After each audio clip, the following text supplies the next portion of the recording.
Hi everyone. तो आज बात करने वाले हम ईथर्स के बारे में। देखिए, ट्राई करेंगे कि इसी वीडियो में ये ईथर ख़त्म हो जाए।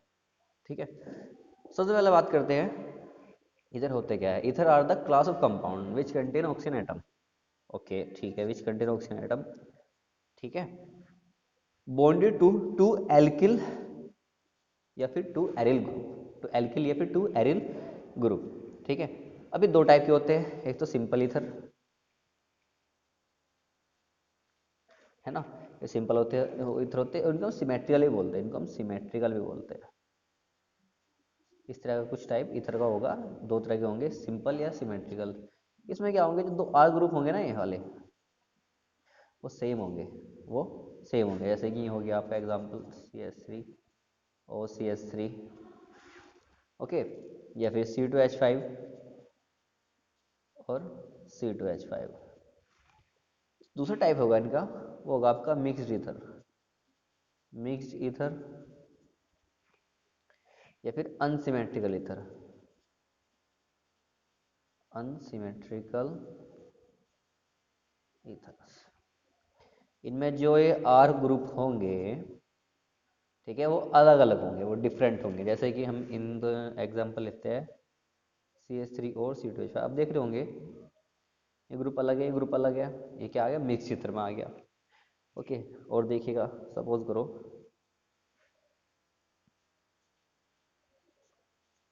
एक तरफ बेंजीन रिंग और एक तरफ मेथिल ग्रुप, ये भी आपका मिक्स जिथर में आता है। ठीक है, ये भी आपका मिक्स जिथर में आएगा।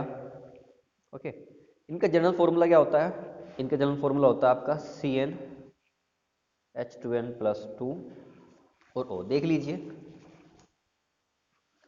देख लीजिए, सपोज करो मैं ये उठा रहा हूँ ये वाला, कितने कार्बन है इसमें, 2 कार्बन है इसमें। हाइड्रोजन कितने हैं इसमें, 6 हाइड्रोजन है और एक ऑक्सीजन है। अब देखिए, इसको फॉलो करा नहीं कर रहा भाई, 2 2 3 4 और 2 6 फॉलो कर रहा। तो ये क्या है, ईथर का फॉर्मूला है।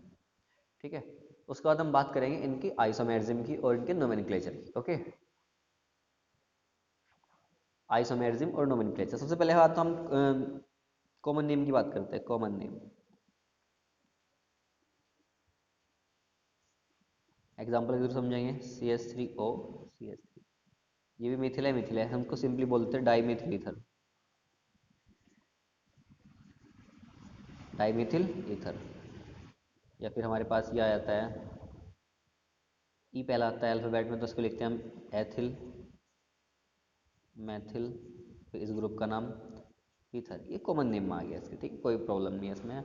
वो थोड़ा देख लीजिए यहाँ, और एग्जांपल लो, एग्जांपल से क्लियर होता है चीज़ें। ये आ गया आपका, इसको बोलेंगे हम diphenyl ether, diphenyl ether. Okay, और देख लो,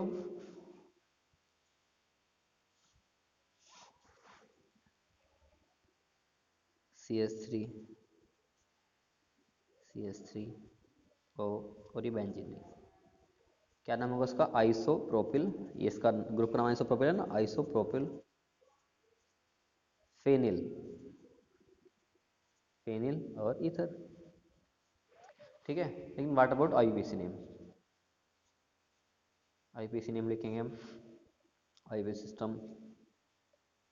उसमें कैसे लिखते हैं हम, हम पहला एग्जांपल वो लेते हैं, यही ले लेंगे एग्जांपल। लेकिन आपको मैं कुछ बताना चाहूँगा, ध्यान दीजिए। अगर इस तरह ग्रुप आए कहीं सी, इस तरह ग्रुप आए कहीं सी, तो आप उसको बोल लोगे मिथॉक्सी। क्या बोल लोगे, मिथॉक्सी। इथर में आएंगे, आपको पता है C2H5 ये वाला ग्रुप है, क्या बोलोगे आप इसको, 2 कार्बन है तो इथोक्सी।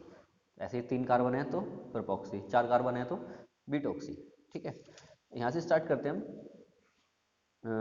CH3 और CH3, आप इसमें पहले छोटा ग्रुप देखिए, दोनों ही छोटे हैं ग्रुप, और उसके साथ O ले लो। सपोज करो मैं इसको चूज कर लिया, ठीक है। इसका नाम क्या बताया था मैंने आपको, मिथॉक्सी बताया था। इसका नाम पहले लिख लो, हमने लिख दिया इसका नाम मिथॉक्सी।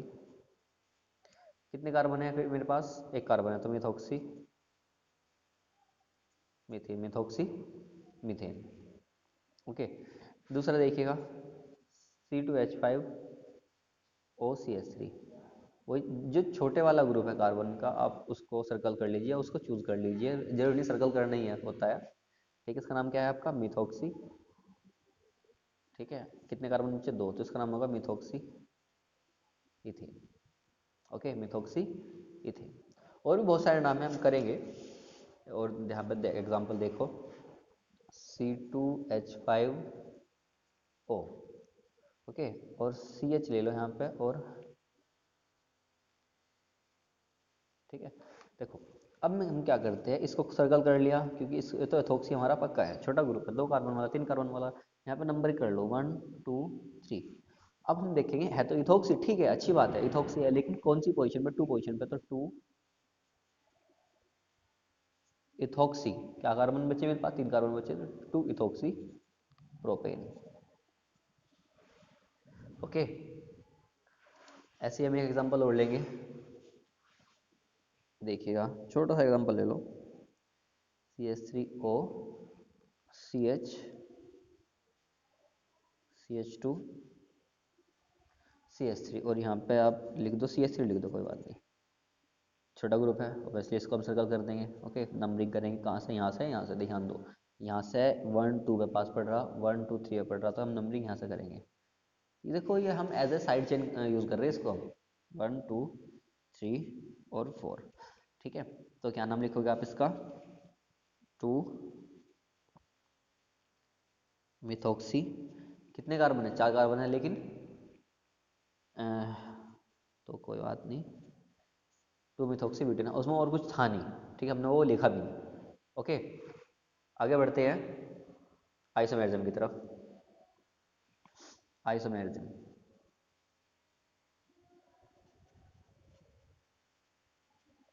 ध्यान दीजिए, आइसोमेरिज्म।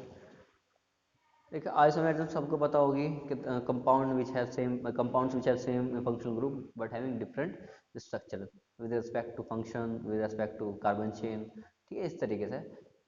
लेकिन हम यहाँ पे पहले बात करेंगे फंक्शनल ग्रुप आइसोमेरिज्म की। Functional group isomerism, functional group isomerism. Okay, अब देखिए, मैं आपको 2 कंपाउंड लिखूंगा, ये ले लो, नहीं, ये ले लो आप, CH3 CH2, मैं यही वाली लेने वाला था, लेकिन है ना, वो मैं C2H5 लिखने वाला था, उसमें थोड़ा दिक्कत आती है। एक ये ले लो, CH3O CH3। अब यहाँ पे देखो, 2 कार्बन है आपके, यहाँ पे कितने हाइड्रोजन है, 3 2 5 और एक 6 हाइड्रोजन है, एक ऑक्सीजन है। यहाँ पे कितने कार्बन, 2 कार्बन है, कितने हाइड्रोजन, 6 ऑक्सीजन है, और एक ऑक्सीजन और 6 हाइड्रोजन है। तो फंक्शनल ग्रुप इनके अलग अलग है, यहाँ पे ईथर है, ये एल्कोहल है ना, लेकिन यहाँ पे जो आपके कार्बन, मतलब मॉलिक्यूलर फॉर्मूला है दोनों कंपाउंड्स का, वो क्या है, सेम है। नेक्स्ट देखिएगा, मतलब इनका कोई और एग्जांपल देखो, मैं यहाँ पे 3 कार्बन वाला ले रहा हूँ, यहाँ पे C3H7OH, ये मैंने प्रोपेनॉल ले लिया, और यहाँ पे 3 कार्बन वाला ले लूंगा मैं ईथर, CH3O CH2CH3। और यहाँ पे देखिए, 3 कार्बन है, ठीक है, 3 कार्बन है, हाइड्रोजन कितने, 7 और एक 8, एक ऑक्सीजन। यहाँ पे देखिए कार्बन कितने, 3, ऑब्वियसली 3 कार्बन है, 3 2 5 और 3 8, यहाँ पे हाइड्रोजन, और यहाँ पे ओ। मोलिकुलर फॉर्मूला सेम है, लेकिन इनकी जो है फंक्शनल ग्रुप इसमें अलग अलग है, ईथर है और ये वही एल्कोहल है। एक और है मेरे पास, मेटामेरिज्म। मेटामेरिज्म, इसमें क्या होता है, कोई ऐसा फंक्शनल ग्रुप जिसकी वैलेंसी 2 हो, वो इसको शो करते हैं। हमारे पास ईथर है, ठीक है, शो करेगा, यहाँ पर देखिएगा कैसे शो करेगा, CH3 CH2 CH2, देखो ये दोनों एक ही तो बात है, C2H5 C2H5 दोनों एक ही है। अब मेरे पास यहाँ मेटामेरिज्म वो कंपाउंड शो करेगा जिसके दोनों तरफ अलग अलग कार्बन चेन हो, दोनों तरफ अलग अलग कार्बन चेन हो। देखो, दोनों तरफ C2H5 है इसके, और इसमें आ गया CH3 CH2 CH2 CH3। दोनों का मोलिकुलर फॉर्मूला देखिए, अलग दोनों कंपाउंड है, यहाँ पे C2H5, यहाँ पे C2H5, यहाँ पे CH3, यहाँ पे C3H7। ठीक है, इसका मोलिकुलर फॉर्मूला देखिए, कार्बन कितना है यहाँ पे, 4 कार्बन आए, एक नहीं सॉरी हाँ 1 2 3 4 4 कार्बन है। हाइड्रोजन कितने यहाँ पे, 3 2 5 और 5 10 हाइड्रोजन है और एक ऑक्सीजन। ओके, यहाँ पे देखिए 1 2 3 4 कार्बन है, 3 2 5 और 2 7 और 3 10 हाइड्रोजन है और एक ऑक्सीजन है, मतलब मॉलिक्यूलर फॉर्मूला सेम है, लेकिन इनके जो दोनों तरफ एल्किल चेन है वो अलग अलग। क्या मैं कोई और भी बना सकता हूँ इसका? बिल्कुल बना सकता हूँ, एक और बन सकता है इसका, एक आइसोमर इसका और बन सकता है, ये वाला। देखिए 1 2 3 4 कार्बन है, एक ऑक्सीजन है और हाइड्रोजन देखिए 3 3 6 1 7 और 3 10 10 हाइड्रोजन है। ओके, फिर हम बात करेंगे इनकी प्रिपरेशन की, और उससे पहले थोड़ी सी मैं बात आपको बताना चाहूँगा। जो मेरे पास ईथर है, इसकी स्ट्रक्चर कुछ ऐसी है ना, यहाँ पे ऑक्सीजन के पास 2 लोन पेयर ऑफ इलेक्ट्रॉन है, मतलब ईथर का जो ये है क्या एज एज ए काम कर सकते हैं, एज ए न्यूक्लियोफाइल काम कर सकते हैं, एज ए न्यूक्लियोफाइल काम कर सकते हैं। इनके पास क्या है, लोन पेयर ऑफ इलेक्ट्रॉन है ऑक्सीजन के पास। ओके, ये न्यूक्लियोफिलिक सेंटर है, इलेक्ट्रॉन रिच है। दूसरा, इसके डायपोल मोमेंट की बात करते हैं, क्या डायपोल मोमेंट से कुछ हो सकता है, देखते हैं। अम, बिल्कुल है, मैं आपको बता, सस्पेंस नहीं रखता, बिल्कुल होता है। लोन पेयर ऑफ इलेक्ट्रॉन है इसके पास, इसकी स्ट्रक्चर बेंट है, ठीक है, और ये है, ये डाइपोलर है, नेचर में क्या है, डाइपोलर है। ओके, कुछ एंगल भी होता है इसका, लगभग 110 डिग्री के लगभग, लगभग 110 डिग्री के लगभग। ठीक है, खैर इसकी बात करते हैं प्रिपरेशन की। देखिए प्रिपरेशन में ध्यान दीजिए, प्रिपरेशन का मेथड ये है, एक तरीका होता है आपका। देखिए प्रिपरेशन के दो तरीके हैं, जैसे मैंने बताया आपको। एक तरीका ये कि आप एक काम करो, मैं आपको फ़ोटो भेज देता हूँ या स्क्रीन पर कहता हूँ कि ये मेरे पास प्रिपरेशन है भैया ईथर की, इन चीज़ों से, तो वो बना लो। एक तरीका होता है कि मैं अपने हाथ से लिख के आपको बताऊँ, जो उसमें छोटी छोटी चीज़ें आएंगी वो भी आपको बताऊँ। इन चीज़ों को ध्यान से सुना करो और याद भी रहती है। ठीक है, ये चीज़ें याद भी रहती है। जैसे हमने एल्कोहल में बताया था कि अगर हमने एल्कोहलिक केमिकल प्रॉपर्टी पढ़ते हैं, एल्कोहलिक केमिकल प्रॉपर्टी में हमने कहा था कि in presence of H2SO4 at 160 degree Celsius, ठीक है, एल्कोहल का डिहाइड्रेशन होता है वहाँ पे। हम एल्कोहल का डिहाइड्रेशन होगा, ईथर बनेगा। ओके ठीक है, एक बात बताओ, हम एल्कोहल में वो रिएक्शन पड़ गया है, जैसे हमने एल्कोहल से ईथर बनाया, हम उस रिएक्शन को यहाँ पे as a preparation of ether use कर सकते नहीं कर सकते हैं भाई? एल्कोहल से क्या बन रहा है, ईथर। हम यहाँ प्रिपरेशन की बात करें तो हम वो रिएक्शन लिख सकते हैं यहाँ पे, दो काम हो जाएंगे आपके, है ना, एक रिएक्शन पढ़ने के बाद। ओके, देखिए प्रिपरेशन ऑफ ईथर, फिर भी दोबारा बताऊंगा, ऐसे नहीं बोलोगे, हमने पहले क्या रखी, preparation of ethers, preparation of ethers. Okay, तो नंबर 1 जिसमें मैंने आपको बताया डिहाइड्रेशन, डिहाइड्रेशन ऑफ ईथर। देखिए मैंने टेम्परेचर गलत बोला था, टेम्परेचर था तो सही 160 डिग्री सेल्सियस, लेकिन 160 पे एल्कीन बनती है और 140 डिग्री सेल्सियस पे क्या बनता है, ईथर बनता है। तो हम यहाँ 140 डिग्री सेल्सियस लेंगे। ठीक है, ये क्या होता है आपका, जैसे सपोज करो मेरे पास ईथर है, मैं यहाँ पे ईथर के 2 मॉलिक्यूल लूंगा, CH3, सॉरी एल्कोहलिक क्या बोल रहा हूँ मैं, यहाँ पे टेम्परेचर लूंगा 140 डिग्री सेल्सियस और 413 केल्विन, है की बात है, केल्विन मेंशन करा, 273 ऐड करा इन प्रेजेंस ऑफ कंसंट्रेट H2SO4। ध्यान रखना इसको, ठीक है, 433 और 413 को याद रखना, ये एग्जाम में ऐसे मिलता है केल्विन में। ओके, तो क्या बनेगा यहाँ से, एक देखिए H2 बाहर निकल जाएगा,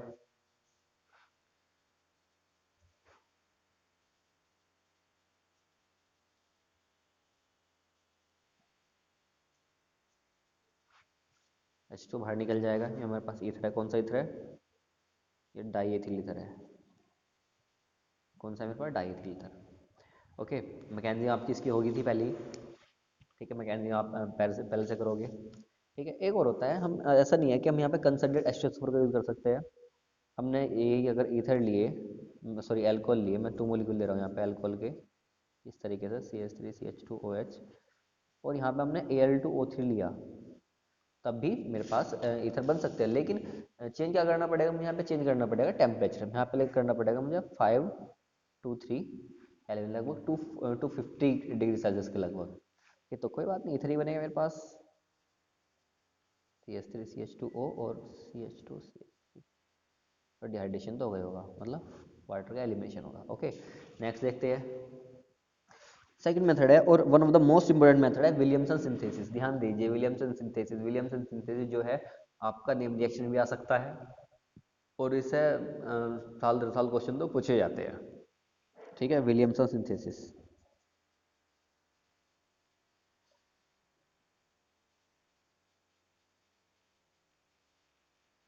विलियमसन सिंथेसिस, ठीक है। मैं यहाँ पे इसकी देखिए स्टेटमेंट लिख रहा हूँ, क्योंकि जैसे कि मैंने आपको बताया ये आता है एग्जाम में। It involve the heating of alkyl halides, alkyl halides, alkyl halides, सबको बताया गया एल्किल हैलाइड क्या होते हैं, विद सोडियम और पोटेशियम, सोडियम और पोटेशियम एल्कोक्साइड। ओके, और ये बहुत ही अच्छा मेथड है ईथर को प्रिपरेशन करने का। जैसे कि मैं आपको जनरल रिएक्शन लिख के दूंगा, RONA प्लस कोई एल्गी हैलाइड, जैसे कि मैंने कह दिया R डैश एक्स। यहाँ सिंपली क्या होगा, Na और X बाहर निकल जाएंगे, ठीक है, बस हीट करने पर। ठीक है, NaX जैसे कि NaCl NaBr वगैरह, और क्या बनेगा ROR डैश, ये क्या बनेगा मेरे पास, ईथर बन गया। ठीक है, अब यहाँ पे ले सकते हो C2H5 sodium alkoxide plus CH3Cl, है ना, NaCl बाहर हो जाएगा ओनली हीट करने पे,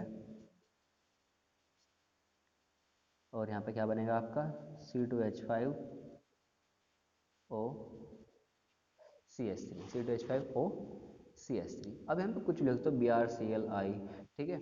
और मैं आपको बता दूं कि ये SN2 मैकेनिज्म के थ्रू प्रोसेस्ड होगी, ये बहुत इंपॉर्टेंट रिएक्शन है इस मामले में।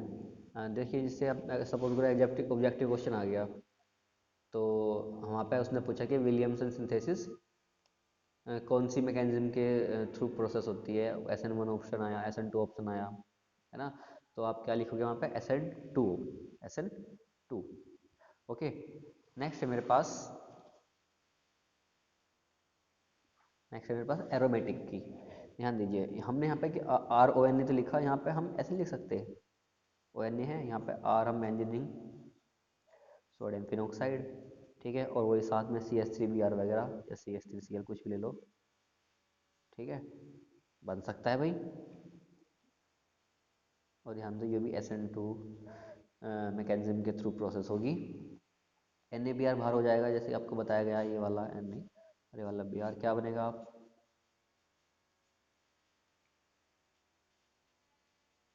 ये बन जाएगा, ये क्या आपके एरोमेटिक ईथर होगी। एरोमेटिक ईथर क्या नाम होगा उसका, फिनिल, मतलब फिनिल ग्रुप आ गया यहाँ पे, तो मिथॉक्सी बेंजीन बोल दो इसको भाई। एक ये वाला है ना जो ने कहा था, रखा था आपसे कि ये गोला कर लिया करो, मतलब छोटा ग्रुप देख लिया करो, ठीक है। क्या नाम है इसका, मेथॉक्सी बेंजीन, या फिर एनिसोल के नाम से ज़्यादा फेमस है, एनिसोल के नाम से ज़्यादा फेमस है, ठीक है। या फिर कॉमन नेम लिख सकते हो, मेथिल फेनिल, पीछे से गाया अभी, methyl phenyl ether, methyl phenyl ether. Okay, और भी आप कुछ ले सकते हो यहाँ पे C2H5 आई ले सकते हो, ठीक है, C2H5 आई ले सकते हो, मतलब कहने का मतलब कुछ भी ले सकते हो। यहाँ पे RONA चाहिए मुझे और RX चाहिए, ठीक है। नेक्स्ट हम करते हैं, नेक्स्ट करते हैं एडिशन ऑफ एल्कोहल, नंबर 3 होगा ये, addition of alcohols to alkenes. देखिए, हम ये नहीं कह सकते कि बहुत ज़्यादा इंपॉर्टेंट है, लेकिन आ सकता है, कोई दिक्कत नहीं है, खाने में तो कुछ भी आ सकता है। ये एल्कीन हो गया, और ये आपका कोई ROH एल्कोहल हो गया, इसकी H4 की प्रेजेंस में होती है रिएक्शन, क्या बनता है आपका CH3CH2 और OR, ईथर है आपका। देखिए R ग्रुप है और ये भी R ग्रुप है, तो ईथर है आपका। ओके, एक और कर लो, CH, मैं यहाँ प्रोपीन ले रहा हूँ और यहाँ पे कोई एल्कोहल इस बार स्पेसिफिक ले रहा हूँ C2H5 in presence of H2SO4। तो यहाँ पे ये बनेगा इस तरीके से, बस इस बात को ध्यान रखना, इस बात को ध्यान रखना। ठीक है, तो इसका नाम क्या है, 2 एथोक्सी प्रोपेन। इसका नाम क्या है, 2 एथोक्सी प्रोपेन। ओके, चलिए नेक्स्ट देखते हैं कुछ। देखिए, एक होता है मर्क्यूरेशन डीमर्क्यूरेशन। ठीक है,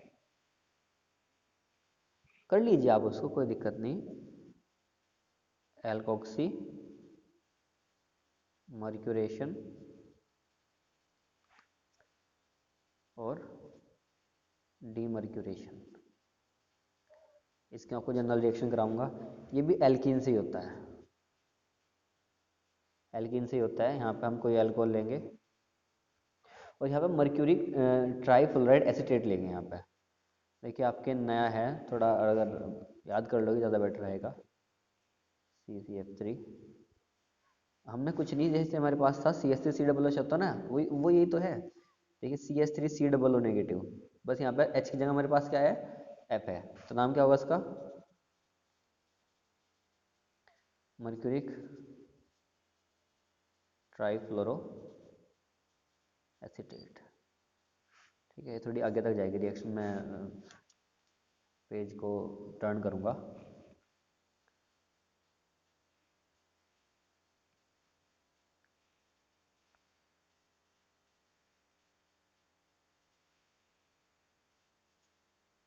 सॉरी, आ रहा है बच्चे, ये आपका R होगा यहाँ पे।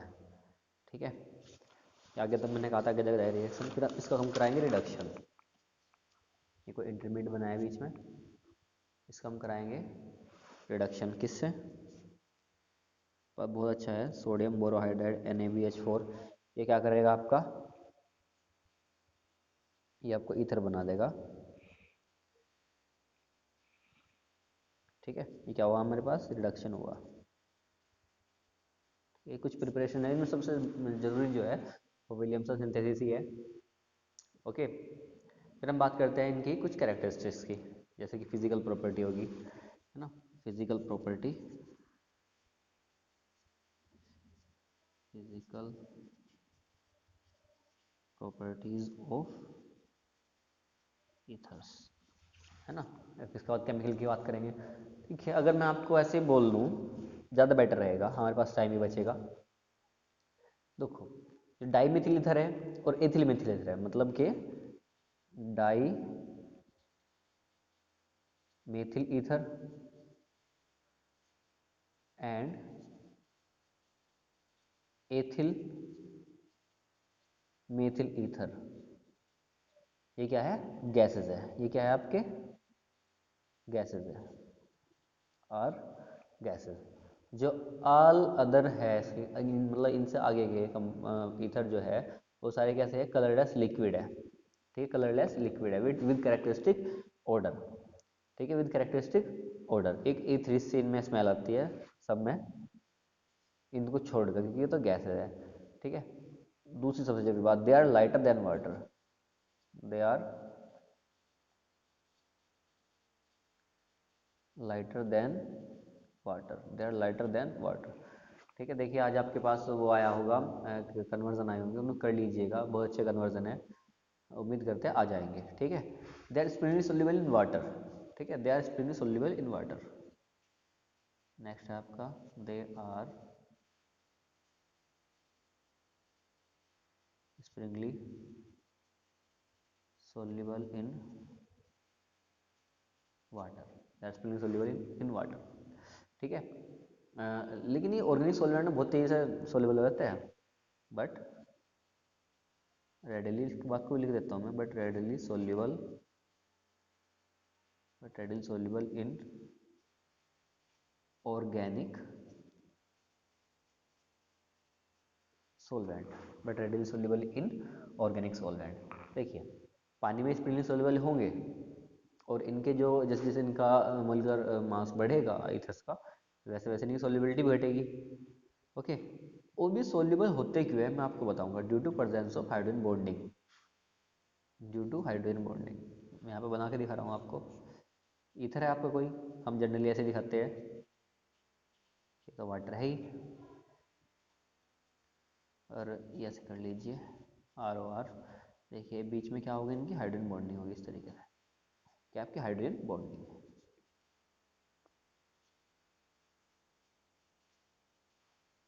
कौन सी हाइड्रोजन बॉन्डिंग है? Intermolecular,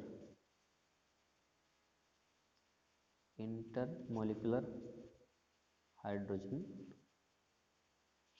bonding. ओके, एक बॉइलिंग पॉइंट की बात कर लेते हैं इसकी। The boiling point of ether show A gradual increase with increase in molecular mass. ठीक है, बॉइलिंग पॉइंट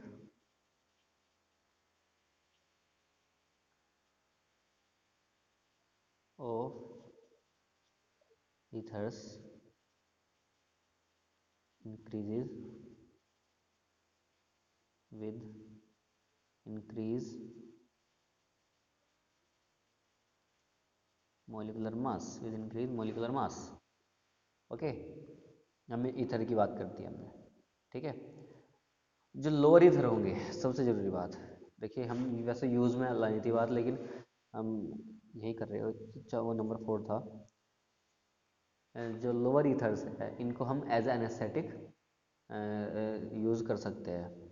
ठीक है, मतलब किसी जगह को सुन करने के लिए बॉडी की हम यूज़ कर सकते हैं लोअर ईथर।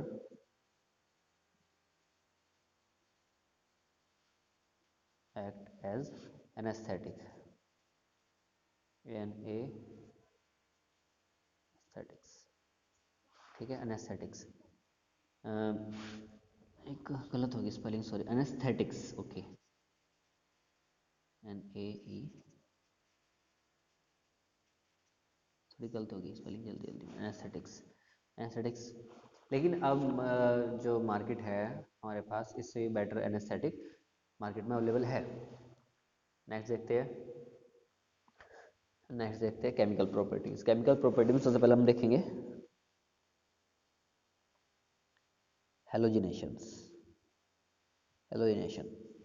ठीक है, हेलोजिनेशन भी इनका दो तरीके से होता है, एक तो डार्क में और एक दूसरा लाइट में।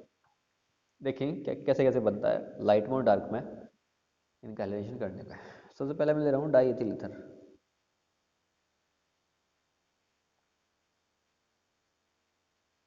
क्या डाई एथिल ईथर है आपके पास, इसका हेलोजिनेशन कराएंगे हम Cl2 से। और ध्यान दो, हम सबसे पहले कराएंगे डार्क में, सबसे पहले कराएंगे डार्क में कराएंगे। ध्यान दो, ये क्या है मेरे पास, अल्फा कार्बन है, ये मेरे पास बीटा कार्बन है।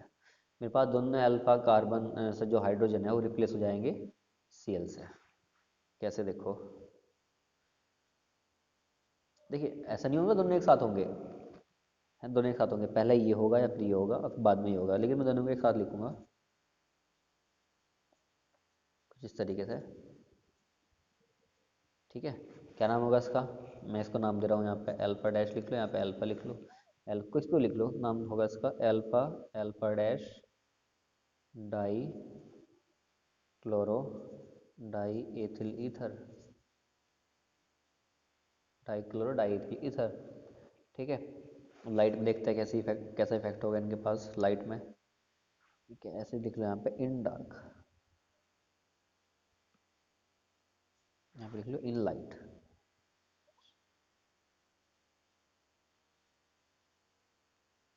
ओके, तो यहाँ पे लिख लो CH3 CH2O और CH3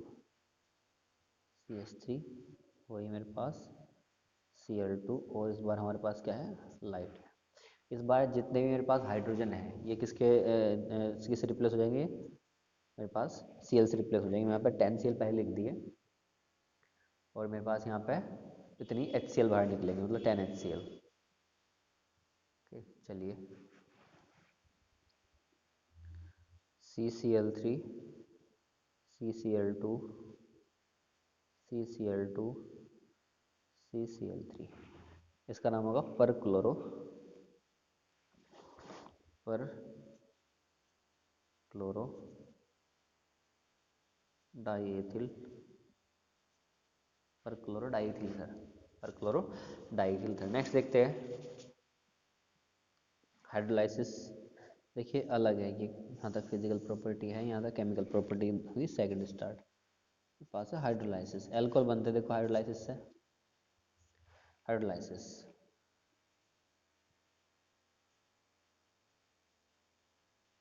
in presence of dilute H2SO4 क्या बनेगा? पक्की बात है एल्कोहल बनेंगे, एल्कोहल के दो मॉलिक्यूल बनेंगे, एल्कोहल के यहाँ पे दो मॉलिक्यूल बनेंगे। हम थोड़ा हीट भी कराएंगे इसको, ठीक है।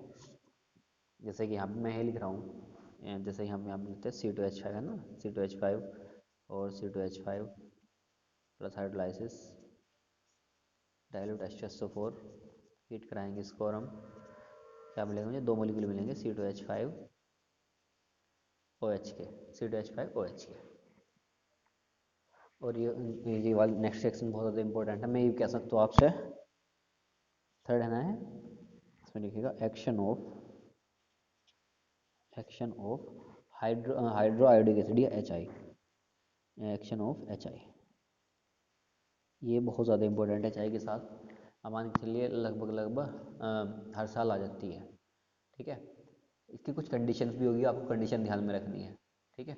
चलिए शुरू करते हैं, ठीक है। कंडीशन ध्यान में रखते हैं। चलिए सबसे पहले हम लेते हैं C2H5O, C2H5 plus HI। Condition रखते हैं कोल्ड, ओके। कंडीशन हम रखते हैं कोल्ड, कोई दिक्कत नहीं। यहाँ पे एक एक जाएगा H के साथ, मतलब कि क्या बन जाएगा C2H5OH, और दूसरा जाएगा I के साथ C2H5I, सिंपल, ठीक है। कुछ दिक्कत नहीं है, एथिल आयोडाइड और एथिल अल्कोहल। लेकिन जब हम यहाँ पर अनसिमेट्रिकल ईथर लेते हैं, चक्कर तो यहाँ पे है, और वही रखेंगे हम कंडीशन कोल्ड, ठीक है। ध्यान दीजिए आई नेगेटिव जाएगा वो जाएगा छोटे ग्रुप के साथ, और जो OH जाएगा वो जाएगा बड़े ग्रुप के साथ, इसको ध्यान रखिए। बस यही इसमें बात ध्यान रखने वाली है, ठीक है, बात ध्यान रखने वाली है, ठीक है। लेकिन क्या करते हैं, हाँ, अगर बेंजीन रिंग ले ले भाई, यहाँ पे कोई आर ग्रुप ले लो, छोटा या बड़ा, मैं कह रहा हूँ मैथिली या एथिली, और यहाँ पे HI ले रहे, तो यहाँ पे थोड़ा चेंज है हल्का सा, ठीक है। यहाँ पे क्या होगा, यहाँ पे जाएगा जो बेंजीन रिंग है वहाँ पे आएगा OH, और जो यहाँ पे ये आई जाएगा वो जाएगा R के साथ, ठीक है, वो जाएगा R के साथ। लेकिन जब हम इस चीज़ को हीट से करेंगे तो देखो क्या होगा। यहाँ पे कोल्ड था, हम हीट से कर रहे हैं C2H5O और C2H5 प्लस 2HI। एक बार हम इसको हीट करेंगे, मेरे पास देखिए H2 बाहर निकलेगा, मेरे पास H2 बाहर निकलेगा, और दोनों मॉलिक्यूल बने मेरे पास एथिल आयोडाइड के दो मॉलिक्यूल, ओके। वही बात अगर मैं यहाँ पे अनसिमेट्रिक ईथर लूँ इस तरीके से कि ये ग्रुप अलग, ये ग्रुप अलग, और यहाँ पे क्या लूँ, HI लूँ, हीट कराएंगे तो RI प्लस अलग अलग मॉलिक्यूल मिले होंगे आयोडाइड के, और वही H2 बाहर मिलेगा, ओके। ये इंपॉर्टेंट रिएक्शन है, इसको एक बार पढ़ के जरूर जाना, NCERT में इसके पास क्वेश्चन है, ठीक है। कन्वर्जन जो हो गए NCERT के, अगर आप चाहो तो मैं उसको करा सकता हूँ कन्वर्जन्स को, ठीक है। एल्कोहल फिनॉल और ईथर के दोनों के, सॉरी तीनों के कन्वर्जन है वहाँ पे, और अच्छे कन्वर्जन है, ये मान के चलिए एग्जाम में यहाँ से इस चैप्टर से कन्वर्जन पक्का आते हैं, ओके। जब डिहाइड्रेशन की बात करते हैं, ध्यान दो, देखिए कुछ रिएक्शन जो होंगी आपकी इतनी ज़्यादा इंपॉर्टेंट नहीं होती, लेकिन फिर भी उन्हें एक बार पढ़ने में कोई हर्ज नहीं होता। जैसे उनमें से ही होगी आपकी डिहाइड्रेशन ही है, डिहाइड्रेशन उनमें से ही एक है, वैसे एक बार पढ़ लो तो याद रहती है ना। एग्जाम टाइम पढ़ लो, थोड़ा पहले पढ़ लो, जैसे मैं यहाँ पे लिख रहा हूँ C2H5O और C2H5, ठीक है। हमने यहाँ पे लिया Al2O3 और 573 केल्विन, तो यहाँ पे एल्किन बनती है, आप इसको याद रख लो, है ना, कि भाई एल्किन बनती है डिहाइड्रेशन से, ओके। दूसरा मेरे यहाँ पे जो मैं आपको बता रहा हूँ, जो ज़्यादा ही इंपॉर्टेंट रिएक्शन है वो मेरे पास है यहाँ पे electrophilic substitution reaction aromatic ring की, मैं यहीं पे कराऊंगा, टेंशन मतलब यहीं पे कराऊंगा, ठीक है। चलिएगा पढ़ते हैं इलेक्ट्रोफिलिक सब्स्टिट्यूशन सब्स्टिट्यूशन रिएक्शंस। ठीक है, ये आपके एरोमेटिक रिंग में होंगी। एरोमेटिक रिंग में आपका कौन सा आएगा? और आपका ये वाला ही तो होगा भाई, आपका ये वाला इधर तो होगा ना। और ध्यान दो, ये रेजोनेंस शो करेगा, रेजोनेंस शो करेगा, रेजोनेंस शो करेगा। और दूसरा, जो मेरे पास यहाँ पर आर ग्रुप है, प्लस आई इफेक्ट शो करेगा। और जैसे फिनोल कर रहा था हमारे पास, बेंजीन को एक्टिवेट कर रहा था, ये भी बेंजीन को एक्टिवेट करेगा। ओके, चलिए शुरू करते हैं, रेजोनेंस कैसे शो करेगा। पहले देखिएगा, यहाँ पे लोन प्रूफ इलेक्ट्रॉन है, सबको पता है लोन प्रूफ इलेक्ट्रॉन कहाँ जाएंगे, यहाँ पर आ जाएंगे, ये बॉन्ड इधर को ब्रेक होगा। ठीक है, ये बॉन्ड तो ब्रेक हो गया, यहाँ पे क्या आ गया आपका नेगेटिव आ गया, यहाँ पे बॉन्ड जुगा तो यहाँ पे बॉन्ड जुगा तो यहाँ पे क्या आएगा आपके डबल बॉन्ड आ जाएंगे। और ऊपर क्या आएगा आपका पॉजिटिव चार्ज, ओके ऊपर क्या आएगा पॉजिटिव चार्ज। उसके बाद आपको ये बॉन्ड आ जाएगा। देखो ये आपके लिए बात नई नहीं है, ठीक है, ये बात आपके लिए नई नहीं है। यहाँ पॉजिटिव आएगा, यहाँ पर नेगेटिव है, यहाँ पे एक बॉन्ड फॉर्म हो जाएगा इस तरीके से, यहाँ नेगेटिव यहाँ पर आ जाएगा और डबल बॉन्ड ओ आर। फिर यहाँ बॉन्ड जो का दो था, यहाँ पे बॉन्ड ब्रेक होगा, यहाँ पर नेगेटिव आ जाएगा ओ आर पॉजिटिव। और यहाँ पे बॉन्ड फॉर्म हो जाएगा, यहाँ पे बॉन्ड है, यहाँ पे नेगेटिव आ जाएगा। उसके बाद हम क्या बनाते हैं, ठीक है, रेजोनेंस हाइब्रिड, वो आप बना लीजिएगा, ये रेजोनेंस स्ट्रक्चर है इसकी। ठीक है, अच्छा एक बात बताओ, अगर मैं आपसे पूछने लगूँ कि कैसा ग्रुप है, ऑर्थो पैरा डायरेक्टिव ग्रुप है, मेटा डायरेक्टिव ग्रुप है, तो ध्यान दीजिए नेगेटिव चार्ज कहाँ पर आया, यहाँ पे नेगेटिव आया, ऑर्थो पैरा नेगेटिव आया, ऑर्थो और पैरा पैरा, तो ये ओआर ग्रुप क्या है, ऑर्थो पैरा डायरेक्टिव ग्रुप है। ठीक है, ऑर्थो पैरा डायरेक्टिव ग्रुप है ओआर ग्रुप, मतलब OCH3 और OC2H5OH है ना। वो पेपर खत्म हो गए, ठीक है, तो हमने पेपर चेंज कर लिए। नेक्स्ट है आपका उसके बाद हेलोजिनेशन। क्या है हेलोजिनेशन?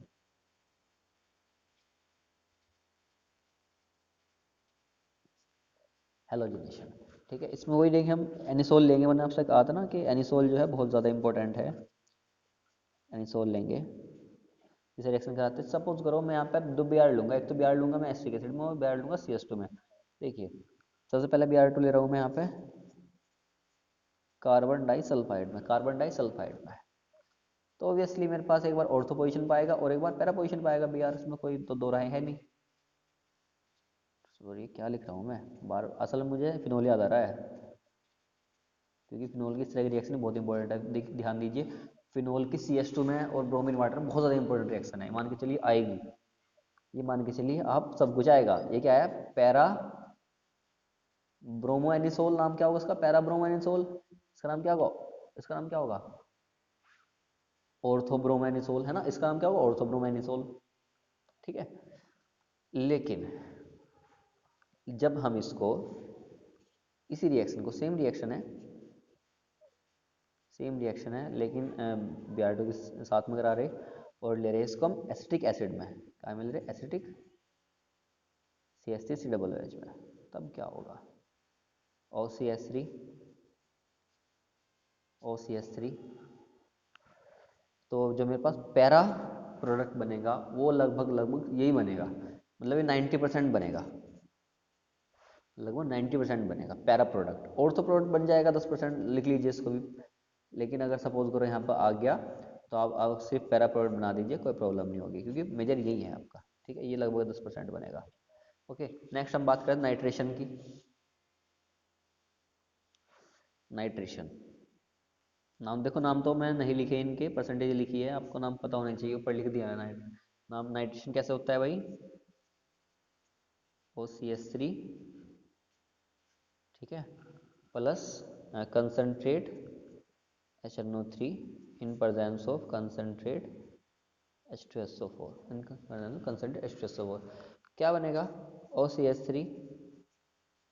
ऑर्थो पोजीशन पे क्या आएगा, सिंपल है ये तो, और पैरा पोजीशन पे क्या आएगा, वो भी NO2, नाइट्रेशन में NO2 आता है। नाम क्या होगा इसका, ortho nitro anisole, para nitro anisole, ortho nitro anisole, para nitro anisole. ठीक है, फिर हम बात करते हैं Friedel craft, Friedel craft alkylation, Friedel craft alkylation, इसमें क्या होगा,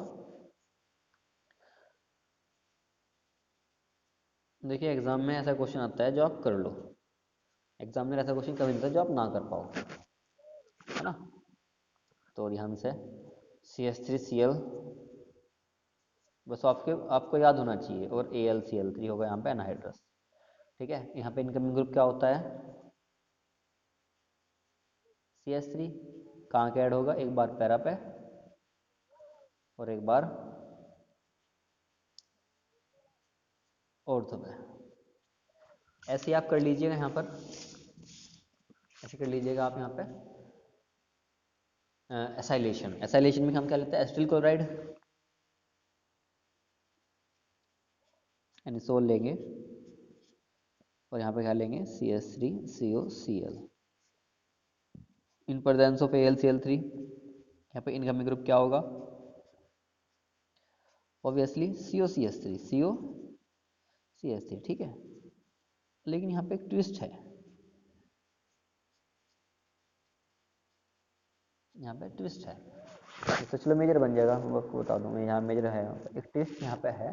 ये अब एनिसोल नहीं रह गया, क्योंकि ये वाला मेरा बड़ा ग्रुप है, ठीक है, ये वाला बड़ा ग्रुप है। अब इसका नाम होगा ऑर्थोमिथोक्साइस्टोफिनोन, ऑर्थो एसिटोफिनोन। मैंने आपसे अभी कहा एनिसोल नहीं रहेगी, आप जाइए क्या बन गया आपका, एसिटोफिनोन, आगे आएगा, नहीं आ चुका है तो, आपका ईथर में आया था, क्या बन गया आपका, एसिटोफिनोन। नहीं नहीं आएगा ही, एल्डर कीटोन में आएगा, हाँ, दो दोबारा भी आएगा। क्या बन गया आपका, ऑर्थोमेथोक्सी, सॉरी मेथोक्सी। इसका नाम क्या होगा, पैरा, ये वाला मेथोक्सी। ध्यान दो, ये इसके रिस्पेक्ट में ऑर्थो पे नहीं है, ये इसके रिस्पेक्ट में ऑर्थो पे है, बड़ा ग्रुप ही है। ठीक है, ध्यान दीजिए, आपका ये खत्म हो गया मैकेनिकल प्रॉपर्टी ऑफ ईथर की। हम ट्राई करेंगे आगे से, जो भी आपका चैप्टर आए, जो भी आपका चैप्टर आगे आएगा, जो एल्डिहाइड कीटोन कार्बोक्सिलिक एसिड, लंबी वीडियो होंगी उसकी भी, और वो भी ऐसे पार्ट में ख़त्म होगा, ये 7th पार्ट होगा आपका, है ना। तो अच्छे से करिए इसको, हल्के में मत लीजिए बिल्कुल भी, ठीक है।